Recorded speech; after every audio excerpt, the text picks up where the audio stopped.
कोई चीज कितनी बड़ी है उसको हम बोल सकते हैं क्षेत्रफल। यानी तुमने अपनी अपनी चटाई का क्षेत्रफल बताया है मुझे। सुनील की चटाई का क्षेत्रफल कितना है? और तुम्हारी चटाई का क्षेत्रफल कितना है? 250 वर्ग सेंटीमीटर। नरेश की चटाई का क्षेत्रफल है 250 वर्ग सेंटीमीटर। तो फिर से वही सवाल कि इन दोनों चटाइयों में से किसका क्षेत्रफल सबसे ज्यादा है? ये बताओ, इसका क्षेत्रफल ज्यादा है इसका? तुम्हारा कितना है? 253 वर्ग सेंटीमीटर। तुम्हारा कितना है? 304 वर्ग सेंटीमीटर। कौन ज्यादा बड़ा है? अब पता चल गया? बहुत बढ़िया। अक्षय जी, आप मैंने देखा कि आज 5वीं कक्षा को पढ़ा रहे थे। क्या आप इस कक्षा के रेगुलर टीचर हैं? आप इसी कक्षा को लेते हैं रोज? हाँ जी, मैं इन बच्चों को पहली क्लास से पढ़ा रहा हूँ हमारे। अच्छा। हाँ। तो इसलिए हर बच्चे की जो विशेषताएं हैं, उनकी जो सोचने का तरीका है, सब जानता हूँ। इसमें सुविधा लगती है कुछ? सुविधा तो है ही, पर सुविधा से भी ज़्यादा इसका शैक्षिक महत्व है। क्योंकि यदि मान लीजिए हम अलग अलग टीचर किसी अलग अलग क्लास में जाते हैं तो ना तो वो इमोशनली जुड़ पाते हैं किसी बच्चे से, और ना ही वो जानते हैं कि किस बच्चे में ने पहले क्या कर चुका है और उसके अंदर क्या करने की क्षमताएं हैं। तो यदि एक ही टीचर उनके साथ में पूरा समय बिताता है तो वो जानता है कि इस बच्चे का सोचने का तरीका ऐसा है या इस बच्चे की रुचि इस काम में है, तो इस तरह से वो हर बच्चे को उसके हिसाब से आगे बढ़ा सकता है। मतलब एक बच्चे को टीचर पहचानता है। बिल्कुल।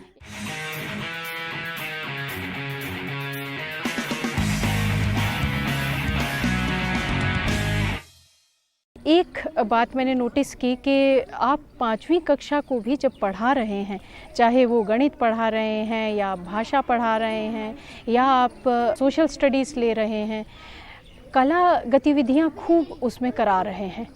इस स्तर पे ये गतिविधियां कराने का आपको लगता है कि कोई विशेष लाभ है? मुझे तो लगता है कि केवल इस स्तर पर नहीं, किसी भी स्तर पर यदि हम कला को हम सीखने सिखाने से जोड़ते हैं तो उसका दुगना फायदा होता है। क्योंकि कला को तो हम अपने जीवन से निकाल ही नहीं सकते। खासतौर से भारतीय संस्कृति में तो जन्म से लेकर मृत्यु तक कला का महत्व रहता है। भले ही हम दीवारों पर त्योहारों में कुछ डिजाइन बनाएं या फिर रंगोली बनाएं, बिल्कुल, मंगल गीत गाएं, तो कला तो हर जगह है। और वो इसलिए है क्योंकि हर इंसान को कला अच्छी लगती है। कोई इंसान ऐसा नहीं होगा मेरे ख्याल से जिसको गाना अच्छा लगता हो। चित्र बनाना सबको अच्छा लगता है। हालांकि हमारी ट्रेनिंग, सोशल ट्रेनिंग ऐसी होती है कि किसी बड़े इंसान से पूछो भाई चित्र बना दो, तो वो कहते हैं मेरी ड्राइंग अच्छी नहीं है। ड्राइंग जैसी चीज़ के लिए वो उसकी कमी नहीं है, वो सोशल ट्रेनिंग है कि आपको जो है ऐसे ही करना है, वैसे ही करना है। खुले छोड़ दीजिए, और खासतौर से बच्चों को, फिर तो वो ऐसा कमाल की चीज़ें बनाते। देखिए, आपने देखा बच्चे अपने आप जो है पौधों को कैसे सजाना है। घर में हम फर्नीचर सजाते हैं, वो भी तो कला ही है। किस तरह से कोई चीज़ अच्छी लगेगी। बच्चों को ये बात मालूम होती है अंदर से कि ये चीज़ यहाँ पे जच रही है और यहाँ पे नहीं जच रही है। प्लेसमेंट उनकी जो प्लेसमेंट। अब बच्चे चित्र बना रहे हैं, ये चित्र वो घरों में बनाते हैं, दीवारों में बनाते हैं, अपने गांवों में उन्होंने देखे हैं। तो वो जीवन से हम कला को अलग कर ही नहीं सकते। और जब उस कला को हम सीखने सिखाने से जोड़ते हैं, क्योंकि उनको सारी चीज़ें पहले से मालूम है। उनको पता है कि सीधी लाइन ऐसे खींचते हैं, उसके बाद मैं सरल रेखा बताऊंगा तो बच्चों को पता है, क्योंकि उन्होंने सीधी लाइन तो खींची हुई है, पहले से काम किया हुआ है। आपने आज उदाहरण देखा कि बच्चों ने पहले से डिजाइन बनाया, चटाई बनाई, और मुझे बताना ही नहीं पड़ा कि वो वर्ग है, वो 1 सेंटीमीटर का वर्ग है, और वो गिनेंगे तो वो उसका सही माप मालूम चल जाएगी। हाँ, वो उसे व्यवहारिक रूप में कर ही रहे हैं। जटिल जो कॉन्सेप्ट हैं, जो मुझे शायद मैं बगैर कला के 1 हफ्ते में जाके समझा पाऊंगा, कला से मैं 1 दिन में समझा लेता हूँ। तो ये मेरा फायदा ही है, नुकसान तो नहीं है। ऑफ कोर्स, यदि इस चीज़ को अध्यापक समझता है तो उसका मुझे लगता है कि शायद बहुत ज़्यादा फ़ायदा है। पर यदि उन्हें यूँ कहा जाए कि कला के माध्यम से आप पढ़ाओ और उसको वो चीज़ की समझ नहीं है, तो वो उसे केवल एक टीचिंग एड के माध्यम से लेता है, तो शायद उसका फ़ायदा इतना नहीं है बच्चों जब तक उसको आप जोड़ेंगे नहीं अपने अगले कॉन्सेप्ट से, या फिर अब तो एनसीएफ भी कहता है, एनसीएफ 2005 के सभी विषयों का आपस में जोड़ा जाए। बिल्कुल। और कला को आधार बनाया जाए सब विषयों का। तो मेरे विचार से कला तो ऐसा कहते हैं ना, पानी की तरह से, जैसे पानी में सब चीजें घुल जाती हैं, कला में सभी विषय घुल सकते हैं, घुले हुए हैं। हम जबरदस्ती उसको अलग अलग करते हैं। हमें ये देखने को मिलता था कि शायद जो पहली दूसरी कक्षा है उसी पे टीचर जो है जोर देता है कला कार्य कराने का, कि साइकोमोटर स्किल बच्चों की डेवलप हो जाए, पर आपने जो ये करके दिखाया और जो समझाया भी, और इस प्रोग्राम के माध्यम से आप अपने साथियों से भी बात कर रहे हैं। और मैं यहाँ आसपास देख रही हूँ जो काम चल रहा है, बच्चे काम कर रहे हैं, उन्हें इस चीज़ से कोई मतलब नहीं कि आप कुछ करा रहे हैं कि नहीं, हम यहाँ पे कुछ और कर रहे हैं कि नहीं।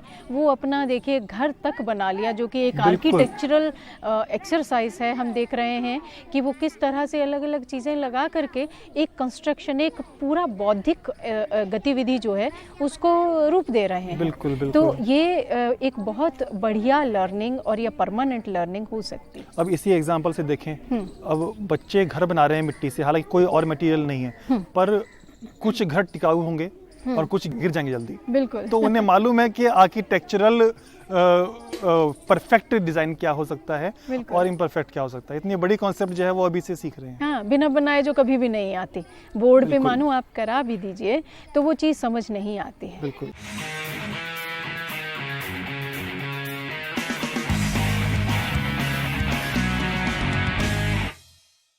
अक्षय जी, एक बात आपसे विशेष तौर पे जाननी है। जैसा कि आपका विद्यालय है, मैं देख रही हूँ ये ग्रामीण इलाके में है, और बच्चे भी जो आ रहे हैं वो उस तरह के घरों से नहीं आ रहे हैं जहाँ से वो बहुत सारे इंस्ट्रूमेंट्स, इक्विपमेंट्स या मटेरियल्स लेकर के आएँ। स्कूल में भी मैंने देखा कोई इतने इक्विपमेंट्स, मटेरियल्स उपलब्ध नहीं होते हैं। तो ऐसी परिस्थितियों में कला कार्य इस स्तर के कराना जैसे आप कराते हैं, आपको लगता है संभव है? बिल्कुल संभव है। हम तो आप देख रहे हैं कि जो कुछ अवेलेबल है हम उसी का इस्तेमाल करते हैं, क्योंकि अलग से कुछ करेंगे तो वो उस वातावरण में घुल रचेगा, बसेगा नहीं। कुछ बाहरी चीज़ लाते हैं तो इसलिए हमने देखा कि यहाँ पर देखिए हरियाली का माहौल है, तो हमने कहा इसी को हम क्यों ना कला का वाहक बनाएं। दूसरी बात ये, चित्रकारी के लिए हमने लोकल जो कलर्स होते हैं, खड़िया है और गेरू है, इनका इस्तेमाल करते हैं। ब्रश, महंगे महंगे ब्रश इस्तेमाल नहीं करते हैं, डंडी में कपड़ा या रुई लपेट लेते हैं और उसी से बन जाता है। खुद ही ब्रश बना लेते हैं। और कई चीज़ें तो ऐसी हैं जो बच्चे हमसे ज़्यादा जानते हैं, वो हमें सिखाते हैं। और खासतौर से पेड़ पौधों के बारे में, जैसे कि अब हमें खेती करवानी थी, ज़मीन बेकार पड़ी थी काफ़ी सालों से, तो उसका सदुपयोग करने की सोची हमने। तो बच्चों को खेती के बारे में हमसे ज़्यादा मालूम था और उन्होंने हमें सिखाया कि आलू कैसे लगाते हैं। उनका परिवेश ऐसा रहा है, पेरेंट्स किसान हैं, या आलू उन्होंने उगाए, वो इजीली अवेलेबल थे और फिर घर भी ले गए। तो इससे उनको जो है ये भी लगता है कि हमने कुछ ऐसा किया जो हमारे अध्यापक को नहीं जानकारी, तो उससे जो मनोबल बनता है या जो एक नाता अध्यापक के साथ तैयार होता है वो भी सराहनीय है। क्योंकि बच्चे का नहीं, बच्चों के माता पिता का भी। अच्छा। आमतौर पर ये होता है कि स्कूल में बच्चों के जो माता पिता होते हैं वो स्कूल की गतिविधियों से कटे हुए होते हैं, पर जब ऐसी गतिविधियां होती हैं स्कूल में और बच्चा कुछ सार्थक करके अपने घर में बताता है, तो इनडायरेक्टली स्कूल की जो हवा है वो घर तक पहुंचती है कि देखो इस स्कूल में इतना बड़े बड़े काम हो रहे हैं। अब सोचिए, जो बच्चा जरा सा धनिया उगाया उसने, जब वो बच्चा धनिया घर में ले गया होगा तो उस माँ ने जब सब्जी में डाला होगा अपने पति को बताया होगा कि देखो जी आज ये बच्चा लाया है जो धनिया तुम खा रहे हो, तो कितना वो पॉजिटिव एटमॉस्फेयर बनता है स्कूल के प्रति इन छोटी छोटी चीज़ों से। और जो हम नेशनल करिकुलम फ्रेमवर्क 2005 में बात करते हैं कि समुदाय को विद्यालय में लाना और विद्यालय को समुदाय में ले जाना, तो ये करके आप जो है एक तरह से शिक्षा का एक बहुत बड़ा कार्य कि जो शिक्षा दी जा रही है वो उसके परिवेश के लिए, उसके परिवार के लिए, उसके समुदाय के लिए भी उतनी लाभकारी हो जितनी उस इंडिविजुअल के लिए।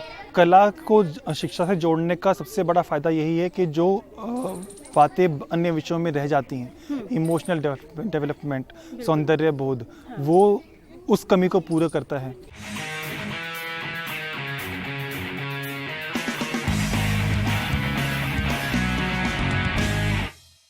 जो आपकी 5वीं की क्लास है, इसमें हमारा एक डिफरेंटली एबल्ड बच्चा भी है। यदि ध्यान से ना देखा जाए तो उसे लोकेट भी नहीं कर सकते हैं। मैंने देखा, चाहे आप मैथ्स करा रहे हैं, कटिंग की एक्टिविटी करा रहे हैं, वीविंग की एक्टिविटी करा रहे हैं, या गाना गाया जा रहा है, या आप सोशल साइंसेस करा रहे हैं, वो बच्चा टीम में भी अच्छे से है और वो दूसरे काम में जो कला के कार्य हैं वो भी अच्छे से कर रहा है। आपने इस तरह के बच्चों को किस तरह इंटीग्रेट किया, क्या कठिनाई पाई और कहाँ कैसे आपने उसे हैंडल किया? ऐसे बच्चों को ये तो आप मानना होगा कि वो दूसरे बच्चों से अलग होते हैं, तो उनकी ज़रूरतें भी अलग होती हैं। उनको ज़्यादा प्यार चाहिए, उनको ज़्यादा अटेंशन चाहिए। जिस स्पीड से आपसे बात कर रहा हूँ, हो सकता है कि मुझे उससे बात करते हुए वो स्पीड थोड़ी कम करनी पड़े।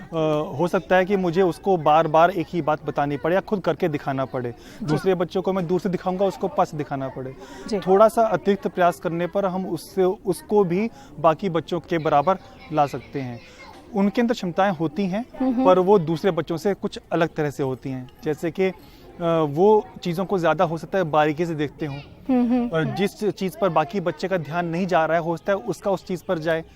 जैसे कि आपने देखा एग्जाम्पल क्लास में कि वो बच्चा अलग से अपनी बता रहा था, मैंने उस पर ध्यान नहीं दिया, उसे लगा कि सर मुझ पर ध्यान नहीं दे रहे हैं, तुरंत खड़ा हो गया, उसमें इतना कॉन्फिडेंट था और उसने बताया कि सर मेरे में इतने खाने हैं। मैं बाकी बच्चों से पूछा था तो हाँ, बस ये है कि उसको मैं थोड़ा ज़्यादा मोटिवेशन दूं, थोड़ा ज़्यादा प्यार दूं और प्रोत्साहन दूं, तो बस काम आसान हो जाएगा। आपको दूसरे बच्चों के साथ, जैसे कुछ बच्चे बहुत ही फास्ट होते हैं, बड़ी जल्दी से सीख जाते हैं, तो ऐसे बच्चों के साथ कोई दिक्कत नहीं आती डिफरेंटली एबल्ड बच्चे को लगाने में, या कैसे आप टीमिंग करते हैं? मेरा ये अनुभव रहा है कुछ के ये जो हम बच्चों को अलग अलग तरह से बांटते हैं, वो शायद हम ही बांटते हैं, बच्चे आपस में ऐसा नहीं करते। तो वो हमारे लिए तो अलग है, पर वो बच्चों के लिए अलग नहीं है। बच्चे उसको जैसे आम उनका दोस्त है वैसे ही ट्रीट करते हैं, और वो भी बाकी बच्चों को वैसा ही ट्रीट करता है कि जैसे वो आम उनके दोस्त हैं। तो वो समानता का भाव है उनमें। तो हम तो ये प्रयत्न कर रहे हैं कि वो जो है हम ग्रुपिंग करें इस तरह से कि वो एडजस्ट हो जाए, पर वो पहले से वेल एडजस्ट है अपने ग्रुप में। तो क्या होता है कि मान लीजिए किसी ऐसे बच्चे ने जो काम जल्दी जल्दी निपटा लेता है, उस बच्चे ने अपना काम निपटा लिया है, तो हम उसको कहते हैं कि आप देखो इसकी हेल्प करो, या देखो ये कैसे कर रहा है, और जब ये काम पूरा कर ले तो मुझे बताना। तो इस तरह से जो बच्चे ने पहले काम कर लिया वो भी व्यस्त रहता है, और इस बच्चे को कार्य पूरा करने का मौका मिल जाता है। अच्छा, आपको अक्षय जी ये कहीं महसूस हुआ कि जो हमारे डिफरेंटली एबल्ड बच्चे हैं, इनको कला कार्य उतने ही लाभकारी हैं जितने सामान्य बच्चे के लिए, या कहीं लगता है कि ये इनके लिए कला कार्य शायद और भी ज़्यादा आवश्यक हैं? बिल्कुल, मुझे लगता है कि इनके लिए कला कार्य बाकी बच्चों के मुकाबले ज़्यादा ज़रूरी हैं, क्योंकि जिस लगन से, जिस तल्लीनता से ये वो कार्य करते हैं, वो कार्य बाकी बच्चों को, क्योंकि उनको अलग अलग तरह के कार्य करने का अवसर मिलता है, शायद वो उतनी बारीकी से वो कार्य जो है नहीं करते हैं। दूसरे शायद होपफुली वो आगे जाकर अपने जीवन में कला को अपने जीवन बिताने का जरिया भी बना पाएंगे, प्रोफेशन बना पाएंगे। बिल्कुल। तो ऐसे बच्चों को जिनको अलग तरह से क्षमताएं हैं जिनके अंदर, उनको कला के अलग अलग पहलुओं को छूने का अवसर मिलना चाहिए।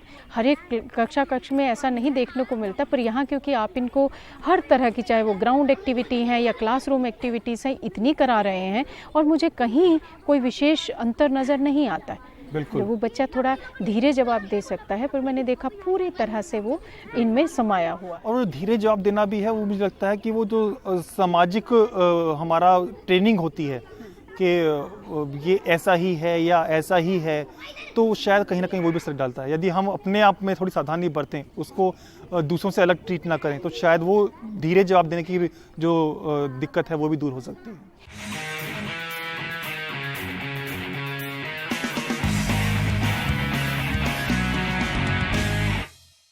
अक्षय, एक आखिरी सवाल, हाँ जी। वो आपके ऊपर है कि आपकी ये जो सेंसिटिविटी है इस तरह की विधियों के लिए और बच्चों के लिए, आपको ये लगता है कि हर टीचर में ये पैदा की जा सकती है, और यदि की जा सकती है तो कैसे? मुझे लगता है कि पैदा की जा सकती है, क्योंकि ये मेरा अपना अनुभव है। जब मैं जाता हूँ दूसरे टीचर से, दूसरे स्कूल से बात करता हूँ, तो वो मैं पाता हूँ कि वो अलग नहीं है, वो भी बहुत मोटिवेटेड हैं, परंतु होता ये है कि कुछ उनको दिक्कतें ऐसी आती हैं कि वो हार मान जाते हैं। शायद उन्हें सपोर्ट नहीं मिलता, या हो सकता है उनकी जो टीचर ट्रेनिंग हुई थी, जिसको कोर्स को करके आए थे, वो शायद इतनी सफल नहीं रही उनके अंदर वो लॉ जगाने में। तो मुझे लगता है कि यदि उनको, अब ठीक है नौकरी तो मिल गई है, पर उनको वो सपोर्ट मिले, प्रोत्साहन मिले, तो शायद वो बहुत बेहतर करेंगे। सपोर्ट की जहाँ पे बात आई तो मैं आपसे जानना चाहती हूँ कि आपको अपने सिस्टम में ऐसे कार्य करने के लिए सपोर्ट मिल रही है? अब तक मेरा जो अनुभव रहा है लगभग पूरा सपोर्ट तो मिलता ही है। कभी कभी कोई दिक्कत आती है तो हम उसे अपने स्तर पर मैनेज कर लेते हैं, परंतु कभी मुझे ऐसे सुनने को नहीं मिलता कि आपकी क्लास से शोर आ रहा है, आप ये काम मत करवाइए। कभी आज तक 10-11 साल में किसी प्रिंसिपल ने मुझे ऐसा नहीं कहा कि आपकी क्लास से शोर आ रहा है, आप ये काम मत करवाइए, बल्कि उनको पता है कि इस क्लास में जो हो रहा है वो बहुत सार्थक है दूसरे शोर के मुकाबले। आपका बहुत बहुत धन्यवाद और बहुत बहुत शुभकामनाएं हमारी तरफ से कि आप भी करें और आपके साथी जो आपके साथ मिल के काम में आगे चल रहे हैं वो भी आप ही की तरह संजीदगी से इस कार्य को निभाएं। धन्यवाद।